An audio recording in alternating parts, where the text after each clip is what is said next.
औज़ुबिल्लाहिमिनश्शैतानिर्रजीम बिस्मिल्लाहिर्रहमानिर्रहीम। मैं हूँ हकीम ख्वाजा मोहम्मद नईम सलीम दवाखाना बुलवाल की तरफ से आप तमाम दोस्तों की खिदमत में हाजिर हूँ। हमारा जो आज का नुस्खा है ये शरबत हाज़मोनी तुर्श के नाम से जाना जाता है। अपने प्लेटफार्म सलीम दवाखाना बुलवाल के ऊपर आप दोस्तों के दरमियान शेयर किया जा रहा है ये शरबत का नुस्खा। नुस्खे की तरफ जाने से पहले मैं आप तमाम दोस्तों से गुजारिश करूंगा कि मेरे चैनल को सब्सक्राइब कर दें और बेल आइकन को क्लिक कर दें और वीडियो को शेयर ज़रूर कर दिया करें ताकि किसी इंसान का भला हो जाए। हमारा मकसद आप तमाम दोस्तों को आसानियाँ देना है। अल्लाह पाक के दिए हुए इल्म में से आप दोस्तों को आसानियाँ तकसीम करना ही हमारा मकसद है चैनल बनाने का। जितने ज़्यादा दोस्त इस चैनल के ऊपर आएंगे तो ये जो सदका जारिया है एक हमारी तरफ से, इसमें आप भी शरीक होंगे। इसका जो सवाब है वो भी आपको भी मिलेगा और हमें भी मिलेगा इंशाअल्लाह ताला। हमारा आज का नुस्खा उन ख़वातीन के लिए है, उन बच्चियों के लिए है और उन बच्चों के लिए है। उन बच्चियों के लिए जो दौरान हमल मतली कैह उबाक का शिकार रहती हैं, जी मतलाना, उल्टी रुकना ना रुकना, उनके लिए है। और उन बच्चों के लिए है जो बेवजह मैदा खराबी, उबाक और दिल के ख़राब होने में का शिकार रहते हैं।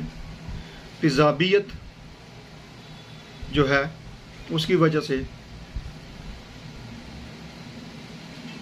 मैदे की खराबी की वजह से जो मतली और क्या की कैफियत में रहते हैं, उनके लिए ये एक बेहतरीन नुस्खा है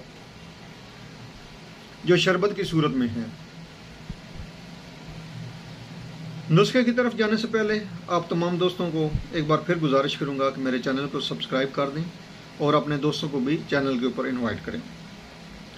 इस नुस्खे के अंदर जो अज़ा शामिल है उनकी तस्वीरें आपको मेरे इस तरफ या इस तरफ आपको दिखाई जाएंगी ताकि आपको पहचान हो जाए और आपको किसी किस्म की परेशानी का सामना न हो अद्वियात ख़रीदते वक्त। इंतहाई आसान है बनाने में भी। इस नुस्खे के अंदर जो अज़ा शामिल हैं उनमें आलू बुखारा है, खुश्क लेना है आपने आलू बुखारा और अच्छी क्वालिटी वाला लेना है आपने। 100 ग्राम इसका वज़न होगा। उसके बाद इसमें इमली शामिल है और इमली का जो वज़न है ये 10 ग्राम है। बग़ैर नमक वाली लें तो ज़्यादा बेहतर है।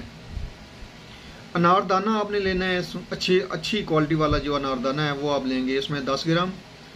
सूंड जिसको हम अदरक भी कहते हैं, सूंड भी कहते हैं, जंजबील भी कहते हैं और जिंजर भी कहते हैं। आपने इसमें सूंड शामिल करनी है। खुशक हालत में सूंड होती है और गीली हालत में हो तो वो अदरक कहलाती है। और सूंड का वज़न भी 10 ग्राम है। पुदीना आपने लेना है इसमें 10 ग्राम और सुरख मिर्च जो है वो आपकी 5 ग्राम होनी चाहिए।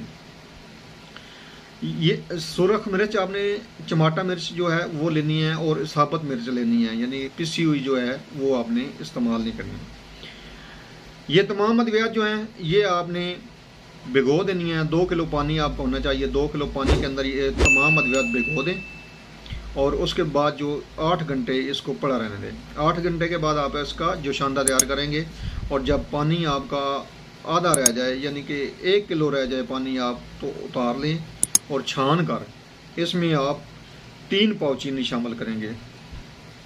3 पाव से लेकर 1 किलो चीनी जो है वो आप इसमें शामिल कर सकते हैं। शामिल करेंगे और इसका आप शरबत बनाएंगे। बेहतरीन और खुश ज़ायका ये शरबत बनता है। तुर्शी माइल बनेगा। ये इंतहाई लजीज ये शरबत बनता है। जो एक बार पिएगा इस शरबत को वो दीवाना हो जाएगा इस शरबत का। ये बहुत ही ज़बरदस्त शरबत बनता है। अमल की सूरत में मतली या तेज़ाबियत या दिल का ख़राब होना, उबाक आना, इसके अलावा बदहज़मी, खट्टी डकारें, घबराहट और भूख की कमी के लिए ये इंतहाई मुफीद है। और इसकी जो मिकदार खुराक होगी वो 2 चम्मच सुबह शाम के हिसाब से आप ले सकते हैं। हामला औरतें इसमें इस शरबत को जो है वो दिन में 2 से 3 बार इस्तेमाल कर सकती हैं। और बच्चों को जिनको ये प्रॉब्लम है वो एक एक चम्मच के हिसाब से आप दे सकते हैं। उम्र के हिसाब से आप बच्चों को देंगे, आधी चम्मच से लेकर 1 चम्मच आप इस शरबत की बच्चों को इस्तेमाल करवा सकते हैं। लाजवाब शरबत का नुस्खा आप दोस्तों के साथ शेयर किया है, बनाएं और अल्लाह पाक का करम होता हुआ देखें। हाजिर होंगे इंशाअल्लाह ताला एक नई वीडियो के साथ। उस वक्त तक के लिए इजाज़त दीजिए। अल्लाह हाफिज़।